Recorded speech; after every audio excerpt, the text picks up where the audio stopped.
ठीक है, ओके। तो मैंने जैसे फॉर एग्जांपल बताया था आपको पहले ही कि जो हमारा ये पेपर होता है पूरा का पूरा पेपर तीन हिस्सों में डिवाइड होता है, ठीक है ना। वो तीन हिस्से कौन कौन से होते हैं? There is a theory part, जिसको हम आज स्टार्ट करने जाएंगे। एंड देन थ्योरी के बाद हमारा जो पार्ट होता है that is application part. And on the basis of these two parts, that is theory part and the application part, there will be case studies, ठीक है ना। तो यहाँ से हमको पता चलता है केस स्टडीज के बारे में कि हाँ यहाँ पर केस स्टडी भी पूछी जाएगी, ठीक है ना। So these are the three broad headings in which we are going to see the chapters, ठीक है ना। डिफरेंट डिफरेंट टॉपिक्स हम इसमें देखने जाएंगे इन थ्री हेडिंग्स के अंदर, ठीक है ना। थ्योरी के अंदर, एप्लीकेशन के अंदर, केस स्टडीज के अंदर, ठीक है। सो अगर मैं यहाँ पर बात करूं अच्छे से कि जो हमारा थ्योरी वाला पार्ट है, ठीक है ना। तो थ्योरी वाले पार्ट में जैसे सबसे पहला जो टॉपिक होगा that will be our ethics and human interface.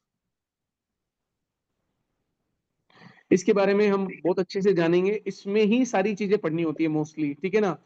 This topic has a very like foundation part for the ethics paper, ठीक है ना। इसी में सारे के सारे फाउंडेशन पार्ट होते हैं, जैसे for example value system, values, ठीक है ना।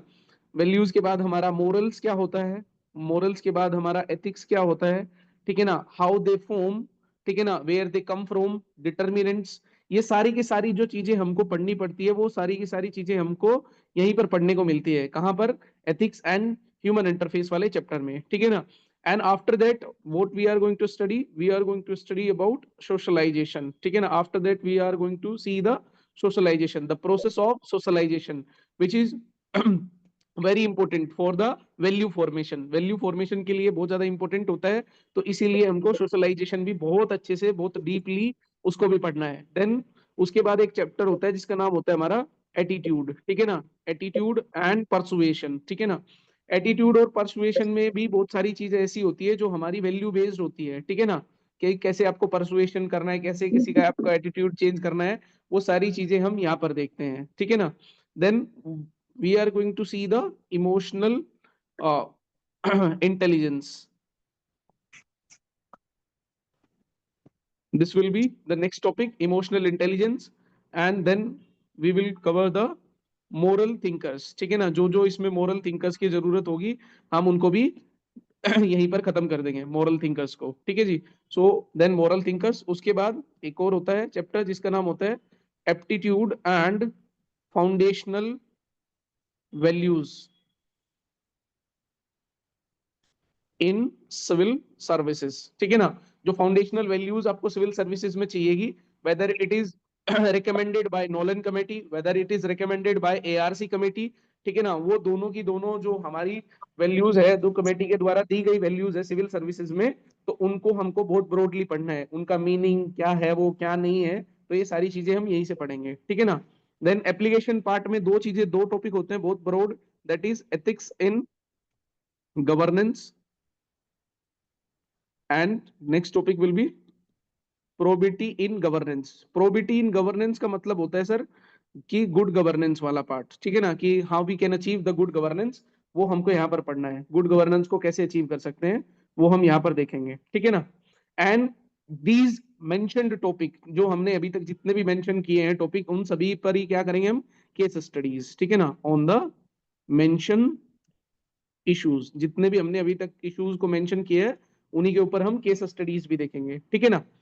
फिर मैंने आपको if you have join previously, ठीक है ना, I told you that there are four pillars of the preparation for this exam, ठीक है ना। उससे भी पहले अगर मैं आपको ये बताऊं कि शायद मैंने ये भी बताया था पहले कि why they have introduce this पेपर, ठीक है ना। So if I will talk about UPSC, ठीक है ना, सबसे पहले यूपीएससी ने इंट्रोड्यूस किया था, and this paper was introduce in 2013, ठीक है ना। सो व्हेन वी आर गोइंग टू स्टडी दिस पेपर, ठीक है ना, जब हम इस पढ़ने जा ही रहे हैं, तो इसके पीछे की जो हमारी साइकोलॉजी है, फिलोसफी है, इस पेपर के पीछे की जो हमारी फिलोसफी है कि हमको ये क्यों पढ़ना है, तो वो भी थोड़ा सा जानने का ट्राई करते हैं ना, ठीक है। तो अगर मैं बोलूं यहाँ पर कि जैसे for example like if I will discuss on the timeline, ठीक है ना। अगर मैं टाइमलाइन पे डिस्कस करता हूँ, सो जैसे मान के चलो दिस इज 1947। 1947 से पहले क्या था हमारे इंडिया में?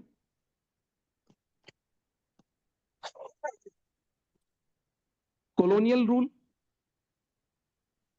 एंड कॉलोनियल रूल में ही क्या हुआ था? सिविल सर्विसेज वाज इंट्रोड्यूस, ठीक है ना. At that point of a time there was covenant civil services, uncovenant civil services was there, ठीक है ना. And because of the colonial masters, जब ये civil services इंट्रोड्यूस हुआ, ठीक है ना, at that point of time there are an number of the problems, ठीक है ना. बहुत सारी प्रॉब्लम होती थी हमारी तब भी, किसमें, सिविल सर्विसेज में, ठीक है ना. कौन कौन सी प्रॉब्लम्स होती होगी, क्या कोई बता सकता है मुझे?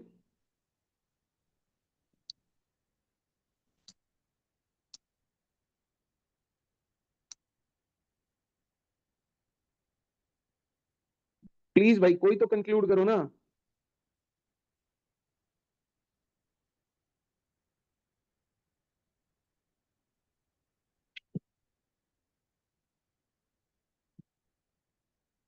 Corruption sir, okay. हाँ जी. Corruption. Corruption, very good. Sir जैसे ऐसा था कि sir Indian Indian civil servants को वो करेगा सर, कम चांसेस देंगे सर. हाँ. और लाइक चलो वो छोड़ दो, उसको अगर मैं बताऊं तो मतलब like at that point of time there was a lack of representation, like there was exclusion of Indians, ठीक है ना. Initially Indians were excluded from the civil services, and then Indian civil services was dominated by the, initially at that point of time it was dominated by the British officers, ठीक है ना. And because of the British officers who were there into the civil services, they are mostly having the biasness toward the imperial जो imperial उनका जो पूरा का पूरा वो था ना, imperial bias था उनके अंदर, ठीक है ना. वो colonial prioritize होते थे, ठीक है ना. So civil services at that point of time primarily serve the British interest, and they are prioritizing the revenue collection, law and order, maintaining control over the Indian population rather than addressing the needs of the people, ठीक है ना. So they have the imperial biasness, ठीक है ना. उनके पास क्या था, imperial बाइसनेस था उस टाइम लोगों में, ठीक है ना. तो इसको हम लिख लेते हैं क्योंकि ये मोटा मोटा है. दूसरा, at that point of a time there was bureaucratic apathy was also there. क्या कोई बता सकता है ब्यूरोक्रेटिक एपैथी क्या होता है? What do you understand bye bureaucratic apathy? That they were having a detachment from the population. Why? Because British officers, they were often aloof, and they show the little understanding or empathy toward the culture of Indian people, ठीक है ना. वो बहुत कम understanding, बहुत empathy कम show करते थे वो, ठीक है ना. Second thing, eight that point of a time aloofness इसलिए भी थी because of the cultural and the language barrier, because most of the officers they were unfamiliar with the local language, customs, ठीक है ना. So these are the things which were there at that point of a time, ठीक है ना. And जैसे मैंने अभी बताया कि जो हमारा like at that point of a time there was this red tapism, ठीक है ना. रेड टेपिज्म भी बहुत ज्यादा होता था उस टाइम से ही, ठीक है ना. आपको एक जगह से फाइल दूसरी जगह घुमाते ही रहने पड़ती थी, ठीक है ना. Then there is a lack of accountability, they are not accountable to the people of India, ठीक है ना.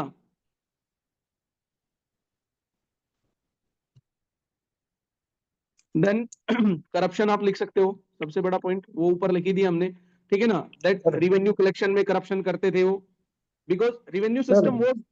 हाँ बोलिए. सर जैसे कोई डाउट होगा तो हाथ कैसे उठाएंगे इधर सर, मतलब आई मीन कुछ डाउट रहेगा तो सर. आप बोल दीजिए, मैं बोल दूंगा. नहीं सर, जैसे क्लास में सर दिक्कत हो जाएगा ना ऐसा होने से सर, आई मीन थोड़ा वो होगा सर, आई मीन प्रॉब्लम नहीं होगा सर, मतलब बीच में. जस्ट जस्ट पूछ रहा था सर. ओ, एक minute.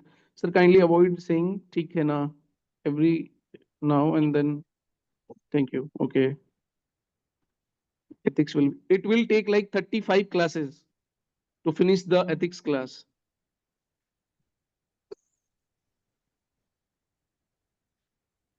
Okay. So lack of accountability आप लिख सकते हो. Then corruption, exploitation of the people, ठीक है ना. जो इंडिया के लोग थे उस टाइम उनका भी क्या होता था हमारा, like exploitation भी होता है. Nepotism, corruption was also there at that point of a time. So इसीलिए मैं ये बोल रहा हूं कि if you will see these are the problems at that point of a time. क्या आप अभी भी इन प्रॉब्लम्स को फेस नहीं करते हो in the Indian civil services? बताइए सर. बहुत सारे करते हैं सर, बट कोई कोई तो बहुत नहीं सारे करता करते सर। हैं ना, so that's yes why sir. Nehru ji भी बोल के गए थे ट्रिस्ट विद डेस्टिनी में कि अभी भी इंडिया बहुत दूर नहीं पहुंचा है, ठीक है ना, और वो बात अभी भी सच है, ठीक है ना। सो जितनी भी ये प्रॉब्लम्स है ये आज भी लाए करते हैं हमारे ब्यूरोक्रेटिक सिस्टम में।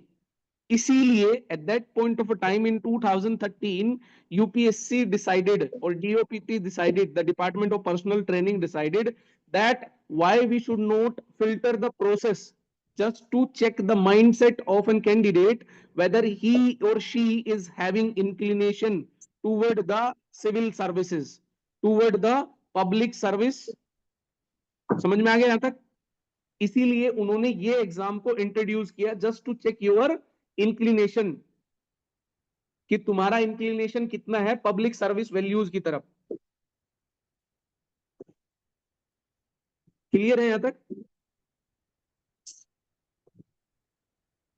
बिकॉज एथिक्स का जो पेपर होगा it will test your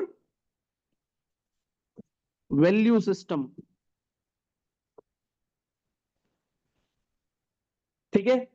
it is going to test your value system and that value system जब वो आपका चेक होगा, बिकॉज देखो दो चीजें होती है हमारे पास। पहली चीज होती है हमारे पास aptitude plus there is ethics, ठीक है ना। सो एप्टीट्यूड क्या होता है, कोई मुझे बताएगा एप्टीट्यूड क्या होता है?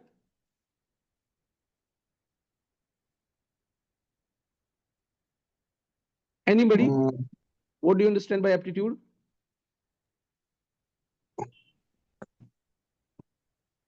Critical thinking I guess.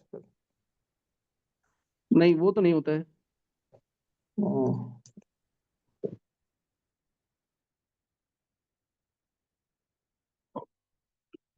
Like aptitude को आप ऐसे बोल सकते हो that this is nothing but inborn talent.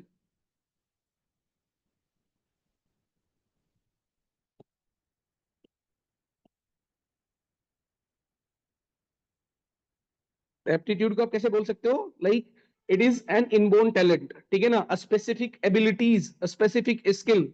तो जब आप prelims, mains plus interview, that is your personality test, इन सब में आपका क्या चेक होता है? आपका चेक होता है इसमें aptitude, whether you are having that aptitude to clear this civil services और not. Because tomorrow you are going to become the circle officer, जो यहाँ की हाईएस्ट पोस्ट होती है एपीसीएस में, दैट इज सर्कल ऑफिसर, ठीक है ना। बट अगर आपके पास ये नॉलेज है, ठीक है ना, तो एप्टीट्यूड क्या होगा आपका? सिर्फ नॉलेज पार्ट, ठीक है ना। नॉलेज है आपके पास but you are lacking ethics. Ethics मतलब यहां पर क्या है हमारा? Value system. आपके अंदर वैल्यू सिस्टम नहीं है तो it will be threat to the society. ये क्या हो जाएगा हमारे लिए? थ्रेट हो जाएगा सोसाइटी के लिए, ठीक है ना। A person who is having a great knowledge but he is lacking ethics और the value system, he will become the threat to the society। for example doctor A Q Khan, अगर किसी को पता हो तो डॉक्टर ए क्यू खान के बारे में, पाकिस्तानी साइंटिस्ट थे, ठीक है ना। And what he do that after defined और कोडिफाइड दिस न्यूक्लियर वेपन्स के जो कोड होते हैं उनको उसने सेल करने के लिए छोड़ दिया था। On the other hand, if I will tell you that you are having a knowledge, that is aptitude, plus you are having an ethics, then it will be desirable for the society। For example, Dr. APJ Abdul Kalam, ठीक है ना, उन्होंने society के लिए कितना कुछ अच्छा किया क्योंकि उनका जो वैल्यू सिस्टम था वो बहुत ही ज्यादा स्ट्रोंग था, प्लस उनके पास बहुत सारी नॉलेज भी थी।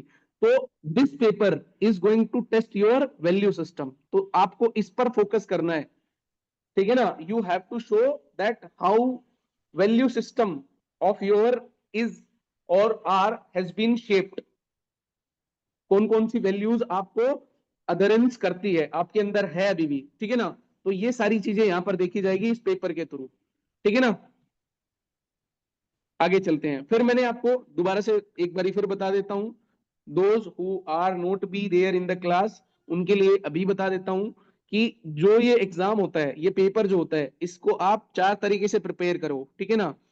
4 पिलर्स पे आप इसको प्रिपेयर करो and you will get a good marks, ठीक है ना, अच्छे मार्क्स मिलेंगे आपको। कैसे? सबसे पहले what is written in the syllabus, ठीक है ना, प्रिपेयर दैट थॉरोली, ठीक है ना, everything, each and everything and every topic has to be covered which is given in the syllabus, ठीक है ना, क्योंकि मैंने उस दिन भी बताया था आपको कि मेरे को 5 साल टीचिंग का एक्सपीरियंस है, 4-5 साल का प्रिपरेशन का एक्सपीरियंस है, कभी भी कोई भी कमीशन अंडर द सन कुछ नहीं पूछता है। They always ask which is always in the ambit of the syllabus. But problem क्या है हमारे स्टूडेंट के साथ कि they never deconstruct the syllabus, ठीक है ना। जैसे फॉर एग्जांपल अगर मैं बताऊं आपको, हमने ऊपर थोड़ी देर पहले लिखा था there is one chapter which is known as attitude. Attitude में उन्होंने साफ साफ लिखा है क्या क्या, that you have to prepare content, what is the structure of attitude, what is the function of attitude, its relation with the behaviour, social influence कैसे होता है, मोरल एटीट्यूड क्या होता है, पॉलिटिकल एटीट्यूड क्या होता है, परसुएशन क्या होता है, ये सारी चीजें एटीट्यूड में लिखी है। So you have to prepare those things, ठीक है ना, which is written in the syllabus और which is given in the syllabus, ठीक है ना, पहला। दूसरा, जस्ट सी द PYQs, क्योंकि वहां से आपको बहुत सारी चीजें पता चलती है। They will also tell you the pattern of question, ठीक है ना। पैटर्न ऑफ क्वेश्चन कैसे? जैसे for example there is 2 sections, ठीक है ना, एक सेक्शन ए होगा एग्जाम में एंड एक सेक्शन बी होगा एग्जाम में, ठीक है। तो ए सेक्शन में क्या रहता है, there will be 13 question and each question will be 10 marker mostly, ठीक है ना। सो यहां से हमारा 130 मार्क्स का टोटल आ गया पेपर। सेक्शन बी में क्या होता है, हमारा केस स्टडीज होती है, 20 मार्क्स की एक केस स्टडी होती है and there will be 6 case studies, so it will be 120 marks, ठीक है ना। सो 130 प्लस 120 टोटल हमारा 250 यहां से ऐसे बनता है ये, ठीक है ना। सो आपको इस हिसाब से प्रिपेयर करना है कि आपको ये 13 जो क्वेश्चंस होंगे 10 मार्कर, इनको आपको अच्छे से प्रिपेयर करना है कैसे भी, which will be come from the syllabus only, ठीक है ना। आपको सिलेबस की समझ होनी चाहिए, उसी के बेसिस पर वो क्वेश्चन पूछे जाते हैं, ठीक है ना। If you will be in the class then I will tell you an number of the things, ठीक है ना। जैसे for example if I am going to tell you about the value system, ठीक है ना, तो मैं वैल्यू सिस्टम को ये भी बताऊंगा how you can change value, जो हमारा वैल्यू सिस्टम होगा उसको इंटरचेंज कैसे कर सकते हो आप एटीट्यूड के साथ, अपना आंसर वहां पर कैसे फ्रेम कर सकते हो बाय, बस आपको क्या करना है, एक वर्ड हटाना है क्वेश्चन में से और दूसरा वर्ड लगा देना है and the content will be the same, ठीक है ना, मोस्टली सारा का सारा कंटेंट सेम ही रहेगा, ठीक है। दूसरा, PYQs इसलिए भी देखना है आपको कि what will be the nature of question, ठीक है ना, कि कैसा नेचर हो सकता है क्वेश्चन का, ठीक है ना, ये भी आपको यहीं से समझ में आता है। Third thing from the PYQ जो मुझे लगती है कि यहां से हमको जो थीम्स होती है वो भी पता चल जाता है, ठीक है ना। थीम्स, वो are those themes that should be covered, ठीक है ना, उनको तो कवर करके ही जाना है। जैसे फॉर एग्जांपल इंटीग्रिटी, इंटीग्रिटी पर इतना क्वेश्चन पूछा जा चुका है, इतना क्वेश्चन पूछा जा चुका है, आए साल यूपीएससी भी क्वेश्चन पूछता है, ठीक है ना। So like 5 to 6 quotations you should learn, ठीक है ना, उनको प्रिपेयर करो अभी से अच्छे से कि वो आपको पता होनी ही चाहिए इंटीग्रिटी के ऊपर कि कौन कौन सी चीजें हैं, ठीक है ना। दूसरा, इमोशनल इंटेलिजेंस पे आए साल कुछ ना कुछ क्वेश्चन आता ही आता है, ठीक है। तो उन सब चीजों को आपको प्रिपेयर करना ही करना है पहले से ही, क्योंकि वो थीम्स आपको एग्जैक्टली बता रही है कि किस किस वे में हमारा एग्जाम जाएगा, ठीक है ना। So these ideas you will get from the PYQs, ठीक है ना। थर्ड थिंग, जो थर्ड एस्पेक्ट होता है, ठीक है ना, वो थर्ड पिलर क्या रहता है मेरे हिसाब से, दैट इज टर्मिनोलॉजी, ठीक है ना। You should prepare hundreds of terminology now, अभी प्रिपेयर करो उनको, ठीक है ना, only for ethics because they will also be helpful in the society. Society कहाँ पूछा जाएगा, GS पेपर 1 में।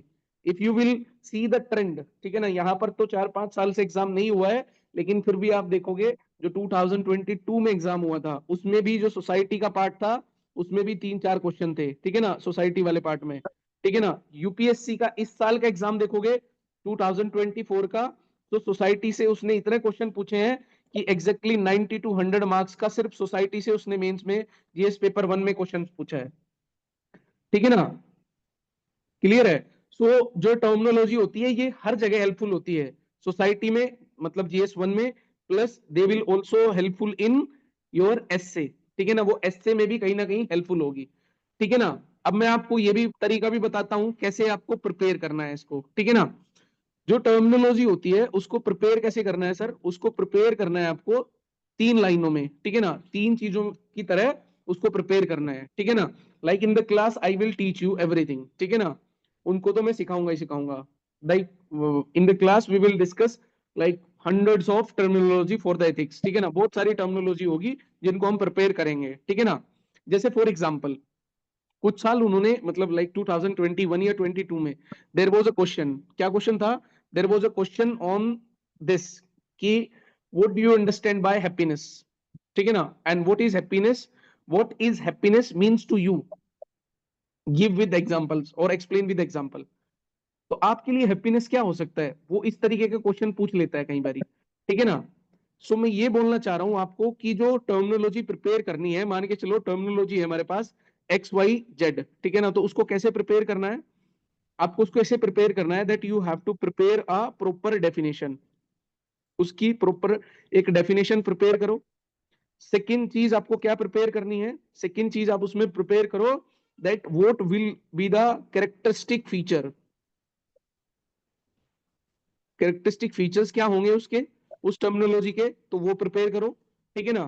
Then what will be implication, उसके इम्प्लीकेशन कैसे होते हैं, और इम्प्लीकेशन भी अगर मैं बताऊं तो इम्प्लीकेशन भी आप कहां से उठा सकते हो, इम्प्लीकेशन भी आप इस तरीके से लिख सकते हो like with respect to individual, individual पर उसका इम्प्लीकेशन क्या होता है, इंडिविजुअल पर, ठीक है ना। सेकंड आपका वही चीज सोसाइटल लेवल पर कैसे इम्प्लीकेशन करेगी, देन ग्लोबल लेवल या नेशनल लेवल, नेशनल लेवल पर वो कैसे इंपैक्ट करेगी या इम्प्लीकेशन होगा उसका, देन इंटरनेशनल, इंटरनेशनली वो कैसे इन सब चीजों को वो करेगी, इंपैक्ट करेगी, ठीक है ना।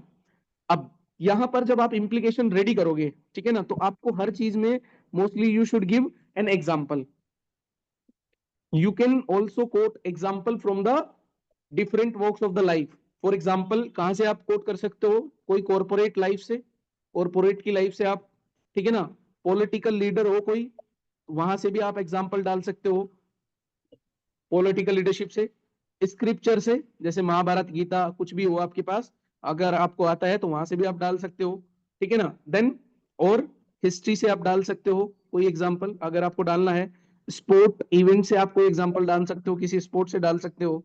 देन और कहां से डाल सकते हैं एग्जाम्पल, एडमिनिस्ट्रेटिव ऑफिशियल जो सबसे बड़ी चीज होती है, वहां से डालोगे तो और भी ज्यादा इंपैक्ट होगा। सो यहां से आप ये सारे एग्जाम्पल डाल सकते हैं, ठीक है ना। दूसरी चीज मान के चलो जो ये टर्मिनोलॉजी थी XYZ, ठीक है ना, नेक्स्ट चीज आपको क्या करनी है, आपको ये भी देखना है this terminology which is known as XYZ, ठीक है ना, if it is desirable in the society, ठीक है ना। Just give me 1 minute sir, can we do our ethics class from 4, ठीक है, देख लेंगे भाई।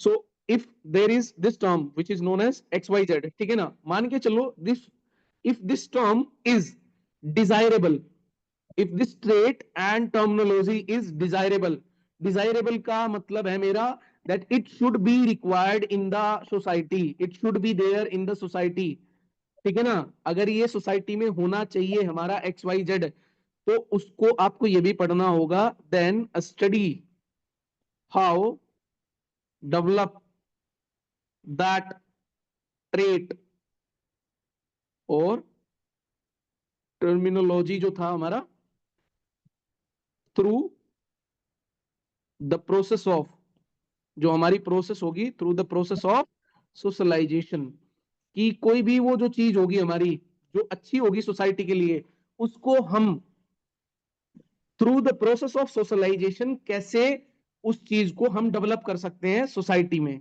उस ट्रेड को डेवलप कर सकते हैं, ठीक है ना। इट मे बी पॉसिबल कि ये अच्छी चीज, जरूरी थोड़ा ना ये अच्छी चीज हो, कई बार जो टर्मिनोलॉजी होती है वो गलत भी होती है, ठीक है ना। तो एक्स वाई जेड ऐसा भी हो सकता है दैट इट इज रॉन्ग, ठीक है ना, ये गलत हो, ठीक है ना। तो आपको यहां पर क्या करना है इसके इस वाले मामले में, then if this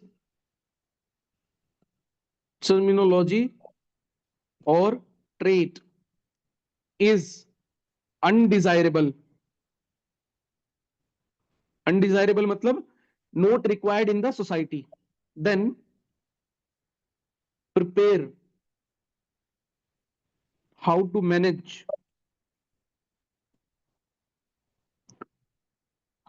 it with emotional intelligence.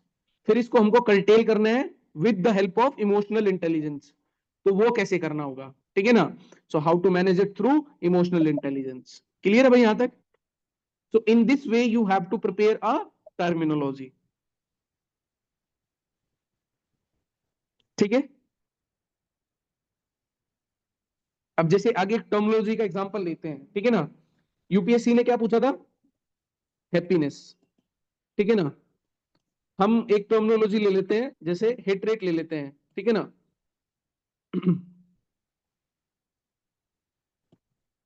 Hit rate, हम एक टर्मिनोलॉजी ले लेते हैं हिट रेट, ठीक है ना। अब मैंने अभी बताया था आपको थोड़ी देर पहले कि हमको सबसे पहले क्या करना होगा, सबसे पहले हमको इसको डिफाइन करना होगा, ठीक है ना। डिफाइन मैंने बताया था आपको सबसे पहले, अभी थोड़ी देर पहले देखो हमने क्या बोला था, दैट प्रिपेयर अ डेफिनेशन, ठीक है ना। सबसे पहले डेफिनेशन प्रिपेयर करो, then characteristic feature, then implication, ठीक है ना। तो सबसे पहले क्या है हमारा डेफिनेशन, ठीक है ना। सो कैसे डेफिनेशन लिख सकते हैं, हिट रेट क्या होता है, प्लीज आंसर मी, ठीक है ना। सभी लोग भाई अपना एक बारी माइक खोल के आंसर बताओ या फिर लिख दो अपना आंसर। हेट रेट से आप क्या समझते हैं,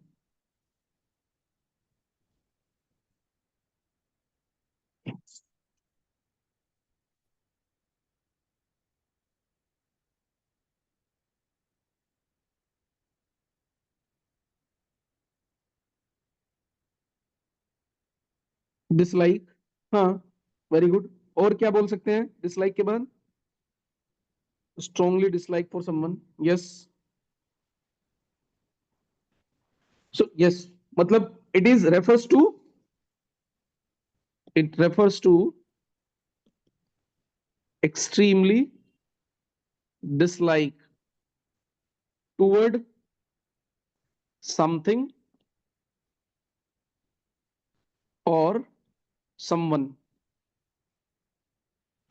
इसको हिट रेट बोल सकते हैं, ठीक है। सो दिस इज डेफिनेशन, ठीक है ना। डेफिनेशन के बाद मैंने क्या बताया था, कैरेक्टरिस्टिक फीचर, ठीक है ना। अगर मैं यहां पर इसके फीचर के बारे में बात करूं, इट इज कैरेक्टरिस्टिक फीचर, तो मैं कैरेक्टरिस्टिक फीचर में क्या लिख सकता हूं कि जो हमारा हेट रेट है, हेट रेट क्या होगा, एक तरह का नेगेटिव इमोशन होगा, नहीं होगा, it will be a negative emotion, yes sir, it is a negative emotion, ठीक है ना। हेट ऐसा तो नहीं है ना अच्छी चीज है, मतलब लाइक पॉजिटिव चीज है, हेट तो नेगेटिव ही है ना। So if it is a negative emotion, ठीक है ना। तो नेगेटिव इमोशन, आपको क्या लगता है नेगेटिव इमोशन आपके साथ क्या करता है, जो भी कोई नेगेटिव इमोशन होता है वो आपके दिमाग के लिए अच्छा होता है या खराब होता है, अच्छा तो नहीं होगा, खराब ही होगा। So that negative emotion is the one which will disruptive for your conscious conscience, ठीक है ना। ये आपके कंसाइंस के लिए बहुत खराब होता है, ठीक है ना। और आपका विजडम को भी ये क्या करता है, डिसरप्ट कर देता है एक इंसान का, ठीक है ना। सो ये इसका क्या हुआ, कैरेक्टरिस्टिक फीचर, ठीक है ना। कैसे लिखेंगे, that it is a negative emotion, ये एक नेगेटिव इमोशन होगा, दैट इज डिसरप्टिव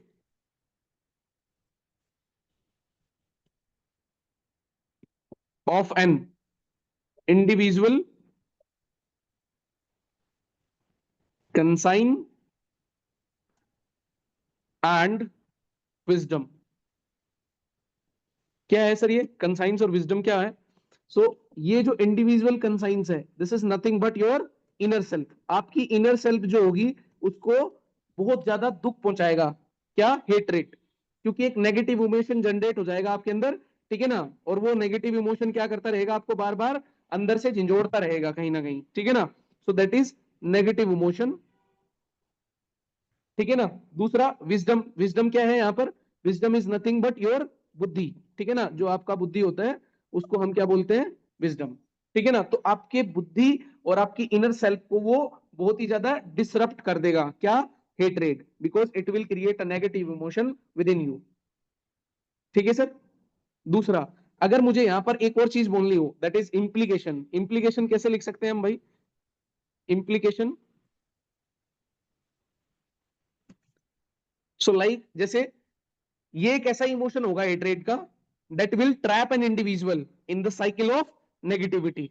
ऐसा ही तो करेगा ना, अगर आप किसी से हेट करते हो तो आप उसके दिमाग में आप उसके लिए सोचते ही रहते हो कि यार वो क्या कर रहा होगा, ठीक है, ये होगा वो होगा, सो आप नेगेटिव साइकिल में ट्रैप हो जाते हो, ठीक है ना। So that is it's implication. फिर इंडिविजुअल पे अलग देखेंगे इम्प्लीकेशन क्या होगा, सोसाइटल लेवल पर अलग देखेंगे, ठीक है ना।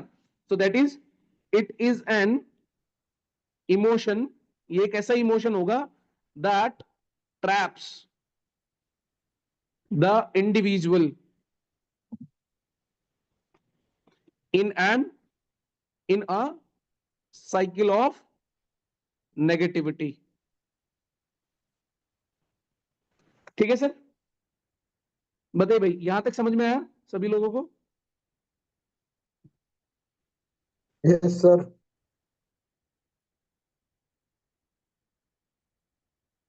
सो आगे चले। अब इंप्लीकेशन देखना है तो हमको अलग अलग से देखते हैं, ठीक है ना।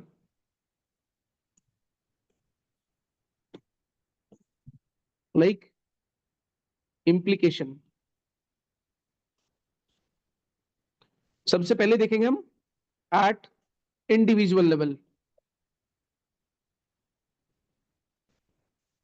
इंडिविजुअल लेवल पर इंप्लीकेशन क्या होगा, तो आप बताओ इंडिविजुअल लेवल पर इंप्लीकेशन क्या होगा।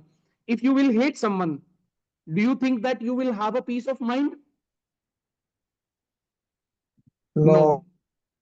No, you will be in the cycle of anxiety and negativity, Yes. and because of that your mental health will also impacted.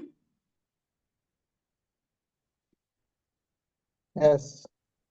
So वही इंडिविजुअल पर इसका इंपैक्ट होगा, that is lack of peace of mind, कि हमारी peace of mind खत्म हो जाएगी, then there will be anxiety which negatively impact the mental health। बताइए सर, यहां तक समझ आया। अच्छा, दूसरे इसमें हम क्या लिख सकते हैं, जैसे फॉर एग्जांपल, ठीक है ना, like how we can add some philosophy into this, ठीक है ना। तो कैसे ऐड कर सकते हैं, like according to karma philosophy, सबने सुना होगा कर्मा फिलोसफी, कर्मा फिलोसफी तो सभी जानते होंगे ना, जैसा करोगे वैसा भरोगे, ठीक है ना। यस तो दैट सर। इज ऑन, हाँ। So if you spread hate,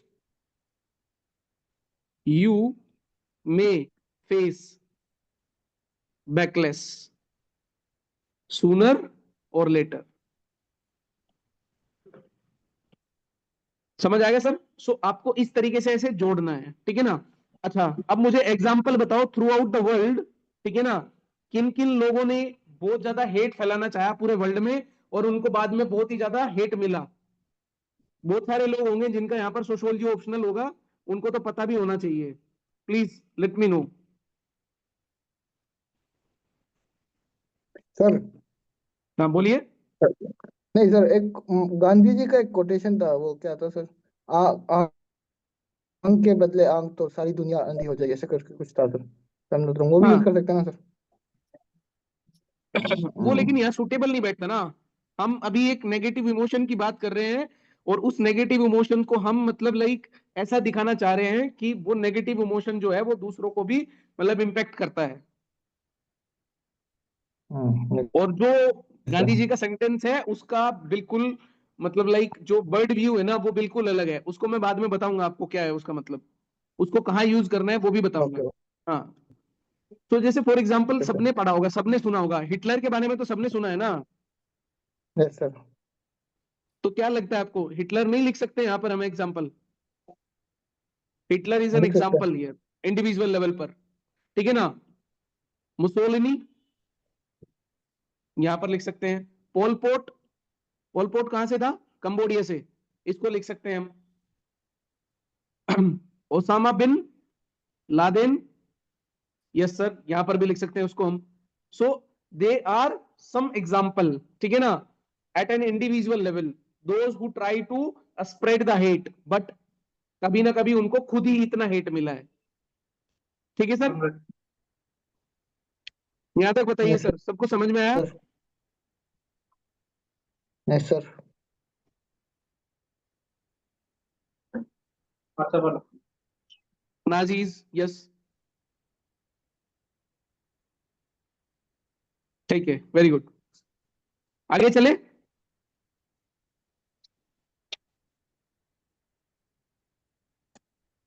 next we will see societal level. Societal level पर कैसे लिख सकते हैं भाई? सोसाइटल लेवल पर अगर सोसाइटी में हेट होगा, मान के चलो, if there is a society in which there is one particular community which, मतलब उसके लिए हम क्या कर रहे हैं, जैसे फॉर एग्जांपल आज के आपने टेलीविजन देखे होंगे, ठीक है ना। आजकल के जो टेलीविजन है, जो न्यूज चैनल्स होते हैं, वो क्या करते हैं, शाम के टाइम 6 बजे या 7 बजे उनका एक वो रहता है, ठीक है ना, कि दे हैव एन एजेंडा, कि उनको वन पर्टिकुलर कम्युनिटी के अगेंस्ट में हेट फैलाना है, ठीक है ना। So if we will spread the hate for one particular community in the society, इसका मतलब क्या होगा, that it will become the threat for our peace and harmony in the society. होगा नहीं होगा? हमारी जो पीस होगी, सोसाइटी की जो हार्मनी होगी, उसको थ्रेट होगा नहीं होगा सोसाइटल लेवल पर हेट्रेड से? Next, yes sir. सोसाइटी में जब ये पीस और हार्मनी डिस्टर्ब होगी, तो इसकी वजह से क्या होगा, हमारा सोशल कंफ्लिक्ट स्टार्ट हो जाएगा, based on the caste, religion, ethnicity, region based भी हो सकता है, ठीक है ना। नेक्स्ट, जब हमारा सोसाइटी में हेट्रेड पैदा होगा, तो it will dilute the social capital. जो हमारा सोशल कैपिटल होता है, सोशल कैपिटल का मतलब है मेरा, that there is a mutual trust between the society. अभी देखा होगा आपने, अगर आप बड़े बड़े शहरों में जाओगे तो बहुत सारे लोग अलग अलग जाति के, ठीक है ना, if you will go in Delhi and you will see that if there is a park, ठीक है ना, एंड जो अलग अलग वहां के जो ओल्ड, लाइक दादा, जो दादा लोग होते हैं, ओल्ड दादा लोग, वो वहां पर पार्कों में बैठते हैं आके, ठीक है ना, ओल्ड मैन, वो अलग अलग घर से, अलग अलग परिवार से, अलग अलग जगह से आते हैं। तो वो क्यों बैठते हैं वहां पर? Because of the mutual trust among the society, ठीक है ना। So if there will be hatred in the society, तो वो जो सोशल कैपिटल है हमारा, वो डाइल्यूट होना शुरू हो जाएगा, ठीक है सर। सर तो कैसे सोशल लिखेंगे? कैपिटल नहीं समझा sir. Social capital, social capital होता क्या एक्चुअली? सोशल कैपिटल ये होता है जब हम एक साथ हमारी पूरी सोसाइटी में जुड़े रहते हैं। जैसे फॉर एग्जांपल सोशल कैपिटल क्या है, आपने सदगुरु को देखा है? Yes sir. सदगुरु के पास जो कैपिटल है वो सोशल कैपिटल है। अच्छा ओके ओके सर, समझ गया। जितनी जनता है ना उसके पास, वो follower, they are yes nothing sir. But social capital of him. Okay okay yes sir. तो वो डाइल्यूट होना सोसाइटी के पर्सपेक्टिव से शुरू हो जाएगा if there will be hatred in the society. Okay sir. तो जो म्यूचुअल ट्रस्ट है ना लोगों के बीच में, वो टूट यस जाएगा। सर। हाँ। हाँ, सो इसको लिखेंगे कैसे हम? इसको लिखेंगे हम that it will act as threat to peace and harmony in the society. Next point क्या लिखेंगे हम इसी में, दैट इट विल एग्रवेट, नाही आले। भाई प्लीज अपना माइक बंद कर लीजिए।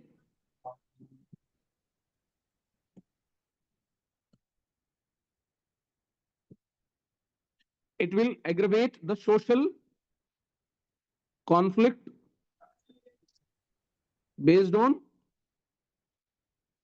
caste, religion and ethnicity etc. और भी हो सकता है। लास्ट मैंने क्या बोला था थोड़ी देर पहले, सोशल कैपिटल वाला ना, तो it dilutes the social capital, that is bracket में स्टार लगा के लिख सकते हो, म्यूचुअल ट्रस्ट अमंग सोसाइटी। ठीक है सर, याद है, बताओ सोसाइटल लेवल तक हेट समझ में आया, कैसे आपको एक टर्मिनोलॉजी प्रिपेयर करनी है। और अभी मैंने क्या क्या बताया था आपको थोड़ी देर पहले, कि आपको individual level, societal level, national level और इंटरनेशनल लेवल, चारों जगह कोई ना कुछ लिखना होगा, आपको उसको प्रिपेयर करना होगा इस वे में। तो नेशनल लेवल पर अगर मुझे प्रिपेयर करना होगा, तो नेशनल लेवल पर कैसे करूंगा मैं प्रिपेयर? Eight national level. बताइए भाई, नेशनल लेवल पर हम क्या लिख सकते हैं इसमें? जैसे फॉर एग्जांपल, इंडिया कैसा कंट्री है? डाइवर्स है, नहीं है? Yes, And in diverse. this diversity we are united, so we have a essence of unity in diversity, because everyone is so different, like in the society or in the sociology you will read about these things, ठीक है ना? Like अगर आप north India में H बोलते हो, ठीक है ना, and if you will go to the south and if you will go to the east, वो H हो जाता है, ठीक है ना? जैसे बंगाल में जाते ही वो H हो जाता है। So there is so much diversity into this India, ठीक है ना? 4 किलोमीटर मतलब लाइक आप, हमारे यहाँ तो एक कहावत है, ठीक है ना, कि आप ऐसे 100 किलोमीटर जाओगे तो 100 किलोमीटर पर 4 कोस पर बदले पानी और 8 कोस पर बदले जुबानी, ठीक है ना? मतलब if you will go like 20 kilometre कहीं से भी, तो वहां का पानी चेंज होना स्टार्ट हो जाता है। उससे थोड़ा दूर जाओगे तो आपका पूरा का पूरा लैंग्वेज का डायलेक्ट चेंज हो जाता है, ठीक है ना? So that is an essence that India is united in this diversity, अलग अलग होने की वजह से भी, ठीक है ना? But if there will be hatred, it will goes against the essence of this, so it goes against the essence of unity and diversity। Unity और डाइवर्सिटी के दोनों के बीच में क्या होगा, ये खत्म करना शुरू कर देगा यूनिटी और डाइवर्सिटी को, यूनिटी इन डाइवर्सिटी को, उसकी एसेंस को कहीं ना कहीं खत्म करना स्टार्ट कर देगा ये, ठीक है ना? नेक्स्ट चीज, इफ नेशन में हेट्रेड है, ठीक है ना, and something happened in the society, ठीक है ना, सो इसका मतलब क्या होगा कि there will be law and order situation in the country. बोलिए भाई, लॉ एंड ऑर्डर सिचुएशन होगा नहीं होगा? होगा सर। तो there will be public cost associated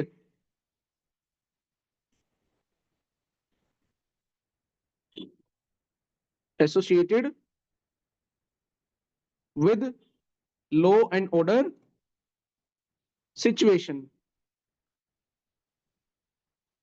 public cost किसका होता है? पब्लिक मतलब यहां पर है गवर्नमेंट, ठीक है ना, कि गवर्नमेंट का कोर्स एसोसिएट हो जाएगा किसके लिए? लॉ एंड ऑर्डर सिचुएशन के लिए। मान के चलो ईटानगर में, ठीक है ना, मान के चलो ईटानगर में हिट रेट का कुछ ऐसा एग्जांपल होगा कि यहां पर like law and order situation होगी, ठीक है ना, and the government of India, ठीक है ना, was planning was planning to give a better education for the children of or the child of Arunachal Pradesh in the capital complex, ठीक है ना, वो यहाँ पर एजुकेशन प्रोवाइड कराना चाहते थे, उसके लिए अच्छा लाइब्रेरी, अच्छा यूनिवर्सिटी, अच्छा कुछ फैसिलिटीज बनाना चाहते थे, सो जो सोशल इंफ्रास्ट्रक्चर क्रिएट करना चाहते थे, ऐसे मान के चलो, and now that money has been utilized to maintain this law and order situation. तो इसका मतलब ये नहीं होगा कि जो हमारा इन्वेस्टमेंट होना था सोशल इंफ्रास्ट्रक्चर पर, तो उसके लिए जो रिसोर्स अवेलेबल थे उनकी अब कमी पड़ जाएगी। Yes sir. समझ आया भाई? Yes sir. ठीक है, तो उसको भी लिख सकते हैं आप, that is lack of resources availability for investment in social infrastructure, ठीक है ना, and finally it may be threaten to the potential of demographic dividend. होगा नहीं होगा? जो हमारा पोटेंशियल होगा डेमोग्राफिक डिविडेंड का, उसके लिए भी तो थ्रेट होगा। बोलो भाई, यस सर। समझ आया यहां तक, नेशनल लेवल यस तक? सर। Yes sir. आगे चले, now we will see international level और ग्लोबल लेवल। ग्लोबल लेवल पर सारी चीजें कैसे होंगी, ठीक है ना। तो अब सोच के देखो ग्लोबल लेवल पर क्या होगा। हेट कोई मतलब लाइक ऐसे हेट में war. war. So we can say that hatred among the nation can create warlike situation which not yes sir. only impact the nation which were involved in the war, but they also create domino effect on the other nation as well. मानते हो नहीं मानते हो? For example Russia Ukraine war, ये दो लोग आपस में पड़े हैं, लड़ाई कर रहे हैं, बट आपको क्या लगता है पूरी वर्ल्ड की इकोनॉमी में चेंजेस नहीं आए इनके कारण? Yes sir. आए हैं ना changes. Yes. Like there is a rise in the price of essential commodities like crude oil, fuel, ठीक है ना, फूड सिक्योरिटी, उसमें इन्फ्लेशन इन्फ्लेशन बढ़ना स्टार्ट हो जाएगा, ठीक है ना। So that that what I want to say कि यहां पर आप कैसे लिख सकते हो इसको, that hatred among nation can create warlike situation which not only impact the nation involved but also create domino effect on other nations। Clear है भाई यहां तक? Yes sir. Example, rise in price of essential commodities, price of crude oil, fuel because of Russia and Ukraine war। Clear है भाई यहां तक? So in that sense you have to prepare a terminology, ठीक है ना। अच्छा, अगर मुझे यही इसका वो कंक्लूजन भी लिखना हो, like it is like answer ना, प्रॉपर हमारा आंसर रेडी हो गया, ठीक है ना। सो अगर मुझे यहीं पर अगर इसका कंक्लूजन भी लिखना हो तो कंक्लूजन में क्या लिख सकता हूं भाई मैं? Can anybody tell me? मैंने थोड़ी देर पहले बताया था हेट्रेड कैसी चीज है, that it should not be desirable in the society. तो डिजायरेबल नहीं होगा सोसाइटी में तो उसको हमको कैसे मैनेज करना है, थोड़ी देर पहले मैंने बताया था। If this terminology or trait is undesirable, then it is then prepare how to manage it with emotional intelligence, ठीक है ना। क्लियर है? सो सब इसके अगर हमको कंक्लूजन लिखना होगा, बेहतर से बेहतर कंक्लूजन हम कैसे लिख सकते हैं, लाइक हेंस फर्स्ट, पहले तो हमको इसको डेवलप ही नहीं होने देना। First we should avoid development of hatred through desirable socialization। But अगर ये बन जाता है, इफ इट इज डेवलप्ड, अगर ये डेवलप हो चुकी, देन इट शुड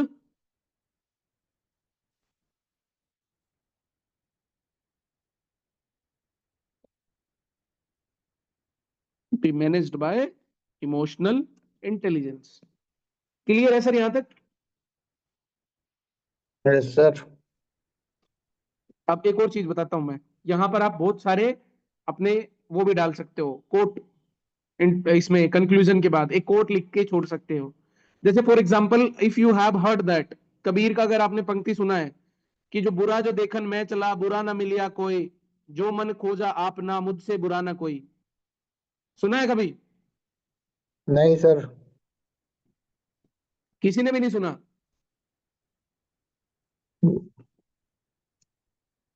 बहुत सर। हाँ, कबीर सुना नहीं है क्या किसी ने भी कभी भी? लाइक ऐसा है ना इसमें कि आप ऐसे मान सकते हो, इफ आई वोंट, मतलब like I went for in the search of evil, ठीक है ना, एंड आई फाउंड नन, कुछ भी नहीं मुझे मिलता है, but if I will examine my own heart, so I will found that there is something which is worse than the evil within myself, ठीक है ना? तो इसका मतलब सिर्फ इतना है कि हम एक सेल्फ रिफ्लेक्शन करते हैं, जजमेंट नहीं होते हैं, ठीक है ना? इंट्रोस्पेक्शन करना बहुत जरूरी है हमको अपनी लाइफ में, ठीक है ना? इसीलिए हमको हेट से बचना चाहिए, क्योंकि हमको कुछ भी चीज करने से पहले अपने बारे में कुछ सोचना चाहिए, ठीक है ना? दूसरा, अगर मुझे यहाँ पर लाइक कोई रिलीजियस टीचिंग जोड़नी है, ठीक है ना, इसी में मुझे रिलीजियस टीचिंग जोड़नी है, तो मैं कैसे जोड़ सकता हूं? जैसे मुझे एक टीचिंग एकदम से याद आ गया तो मैं बता रहा हूं, ठीक है ना? जैसे फॉर एग्जाम्पल क्या लिख सकते हो आप? अकॉर्डिंग टू बुद्धा, ठीक है ना, जो बुद्धा है वो क्या बोल के गए थे? That hatred does not cease by hatred. किसको हेट्रेड से, हेट्रेड को खत्म नहीं कर सकते हो, बट ओनली बाय लव, इसको लव से ही खत्म किया जा सकता है, and this is the eternal rule, और ये इटर्नल रूल रहेगा, ठीक है ना? So that's how you can add the religious teaching. Buddha की टीचिंग है तो रिलीजियस टीचिंग होगी, और उसको आप यहां पर ऐड कर सकते हो, that hatred does not cease by hatred but only by love, and this is an eternal rule. Clear है सबको यहां तक? Yes sir.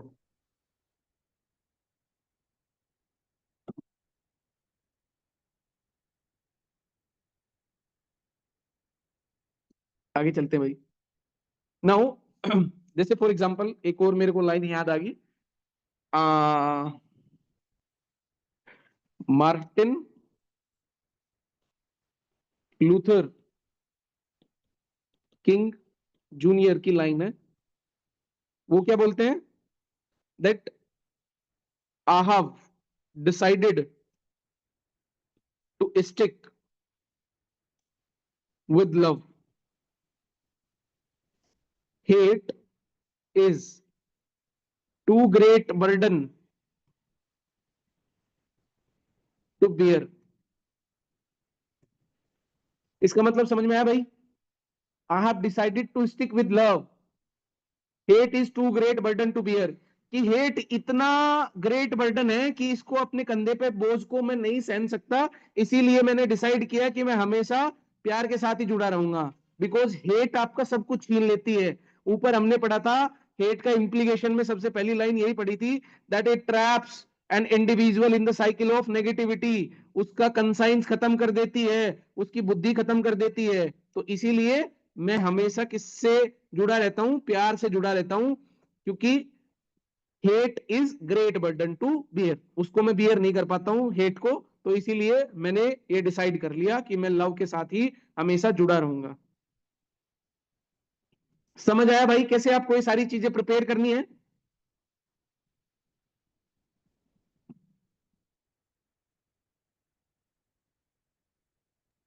Yes sir.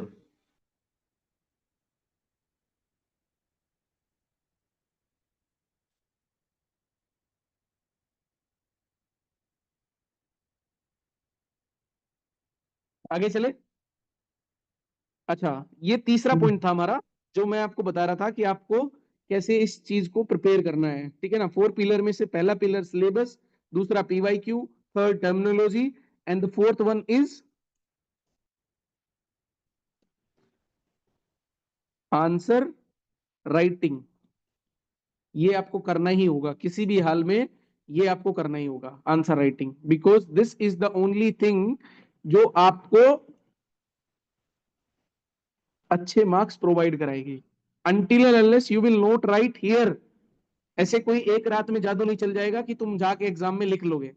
मैं आपको लिख के देता हूं ये, ठीक है ना। तो ऐसा कभी नहीं होता कि ये एकदम से जादू चल के आप कुछ भी कर सकते हो, ठीक है ना। क्लियर भाई यहां तक? So this yes will sir, be the fourth thing that you should do अपना पेपर को प्रिपेयर करने के लिए, ठीक है। yes sir, यहां तक समझ आया सबको? yes sir, ठीक है, तो सिलेबस वाला जो पार्ट है उसको हम कल से स्टार्ट कर देंगे, ठीक है। Thank you. किसी को कोई डाउट हो तो भाई प्लीज एक बारी अपना हैंड रेज कर लीजिए, आप कुछ भी पूछ लीजिए। I am ready to tell you here only. Thank you sir. Okay sir, ये हैंड रेस कैसा होगा सर? मतलब हाँ जी, देखने, हैंड रेस कैसा होगा sir? Hand raise, hand right. Hand raise मतलब जैसे अपन को कुछ डाउट आया तो हाँ, कैसे पूछेंगे सर आपको? मतलब ये बीच में इंटरप्ट करना सर सही नहीं रहेगा ना? मैं बताता हूँ आप जहां पर मोर लिखा होता है ना, यस सर। मोर में ही आपको एक ऑप्शन होता है सबसे ऊपर, जहां पर 4-5 ऑप्शन के नीचे लिखा होता है रेज हैंड।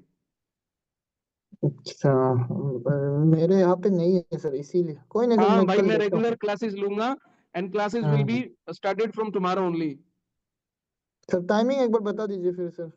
6 to, क्लास का टाइमिंग 6 से 8 ही रहेगा, 2 घंटे का डेली क्लास होगा, in which we are going to like हम अपना जो बेसिक टॉपिक होगा उनको कवर करेंगे, and then we also going to write some answers in the class only. Flow chart बनाने सिखाऊंगा, कैसे आप अपने आंसर को और ज्यादा एनरिच कर सकते हो बाय माइंड मैप्स। जो मैप्स होते हैं मैप्स को कैसे बना सकते हो यहाँ पर, ठीक है ना। जो फ्लो चार्ट होते हैं या कोई और भी चार्ट होता है या किसी और स्ट्रक्चर को बना के जिसमें हमारे वर्ड कम यूज हो और हम एक्सप्रेस ज्यादा कर सके, तो वो सारी चीजें भी, क्योंकि लास्ट का 15 से 20 मिनट हम राइटिंग में ही रखेंगे। Thank you sir.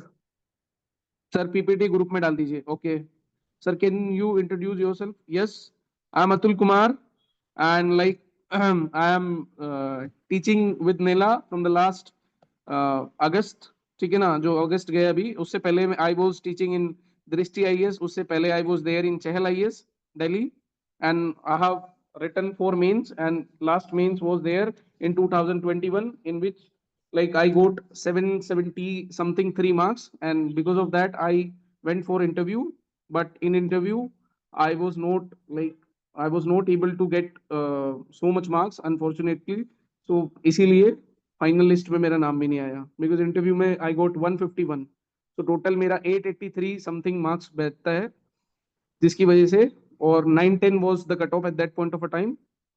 उसके बाद फिर मैंने सब कुछ छोड़ दिया, बंद कर दिया था, एंड देन उसके बाद फिर मैंने स्टार्ट किया पढ़ाना। सर, जी, सर ये अपन को हार्ड कॉपी मिलेगा क्या सर? ये सब का इसका मतलब कोई है क्या नेला से हार्ड कॉपी? किस चीज का हार्ड कॉपी? मतलब एथिक्स के लिए कोई मतलब एथिक्स के प्रोवाइड लिए करते कुछ हैं? भी हार्ड कॉपी नहीं, मैं बताता हूँ भाई। अच्छा अच्छा, ओके ओके। लोगों ने बहुत सारा बुक लिखा है, मैं आपको सीधी सीधी बात बताता हूँ, ठीक है ना। इधर आओ, हाँ मैं यही बता देता हूँ। लाइक लोगों ने बहुत बहुत सारा बुक लिखा है। Like there is a famous book in the market which is known as lexicon, ठीक है ना। बट लेक्सिकन जो होता है ना, ये जो पहले चैप्टर है 3, ठीक है ना, इनके बारे में बहुत ज्यादा फिलोसफिकल बातें करता है, इससे ज्यादा वो कुछ नहीं है, ठीक है ना। उसमें ये जो सारी चीजें बची हुई है ये नहीं है, ठीक है ना। सर। सो अगर आपको प्रिपेयर करना है ना, तो आप अपनी क्लास नोट से stick to your own material which is, मतलब लाइक जो हम अपना क्लास में रेडी करेंगे, या फिर आपको कहीं से एक्स्ट्रा वैल्यू एडिशन मिलता है, लाइक जैसे if you are going to write the test, क्योंकि मैं एक टेस्ट भी लिया करूंगा संडे में, जितना हमने सिलेबस खत्म किया उतना हम टेस्ट लेंगे, क्योंकि मैं क्लास में भी डेली आपको 1-2 आंसर दूंगा और उस क्लास का भी आंसर को चेक करूंगा मैं। ठीक है ना, उस पे उसके ऊपर भी हम आंसर लिखेंगे। So that's how you can मतलब add value in your notes also. अच्छा। हाँ, कि सर ने एक नया कोट लिख के दिया है मेरे आंसर में, अच्छा इसको मैं यहाँ यूटिलाइज कर सकता हूँ, इसको मैं यहाँ भी यूटिलाइज कर सकता हूँ, ठीक है ना। So that's how you have अच्छा। टू प्रिपेयर दिस पेपर, ठीक है ना। बिकॉज अच्छा। ये पढ़ने का पेपर नहीं है एक्चुअली, इसको पढ़ाना पड़ता है हमको, ठीक है ना। आप पेपर का नाम अच्छा। मैंने अभी बताया ना आपको, इसकी पूरी फिलोसफी समझाई मैंने इसकी पीछे से आपको, कि ये पेपर क्यों इंट्रोड्यूस हुआ था, ठीक है ना। So that's why I am saying कि जब ये पेपर इसलिए इंट्रोड्यूस हुआ है just to check your own value system. So people can not imbibed value overnight within you. Like अगर मैं आपको उठा के लवासना ले जाऊं और लवासना में मैं आपको 6 महीने में लाइक आपका माइंड सेट को टोटली चेंज कर दूं, नहीं कर सकता हूं ऐसा। Because value system, there are some beliefs in you which are very core to your personality, they are not able to change immediately। उनको बहुत वक्त लगता है क्योंकि वो बहुत वक्त में प्रिपेयर हुए हैं, over a period of time prepare होते हैं, over a period of time उनको चेंज किया जा सकता है, ठीक है ना। वो सब चीजें हम बाद में बात करेंगे, तो इसीलिए मैं बोल रहा हूँ ये जो पेपर है ये पढ़ाने का नहीं होता था, बट नाउ डेज हमको ये पढ़ाना पड़ता है, क्योंकि इसमें जो पर्सपेक्टिव है वो दिखाने पड़ते हैं। एथिक्स सब लोगों में आप में पहले से ही है, इट जस्ट दैट उसको हमको कंबाइन करके with respect to the terminology, with respect to this paper that they are asking, उसके लिए शेप अप करना है, ठीक है ना। अच्छा। अच्छा। जी, तो ऐसे में कोई बुक तो सजेस्ट नहीं करूंगा भाई, लेकिन हाँ ठीक है, अगर आपको लेनी है तो लेक्सिकन ही पढ़ सकते हो, क्योंकि नहीं वही नहीं एक नहीं सर। लास्ट नहीं रिसोर्ट सर, होता मुझे है। मुझे लगा कि जैसे सर अगर हार्ड कॉपी रहेगा तो ऑनलाइन वालों के लिए कैसे रहेगा, मतलब अगर मुझे वही। Like I will send you every notes, मैं ओके सर। रिटर्न नोट्स भेजूंगा आपको सॉफ्ट कॉपी ओके में। सर। ओके। हाँ, एनीथिंग एल्स?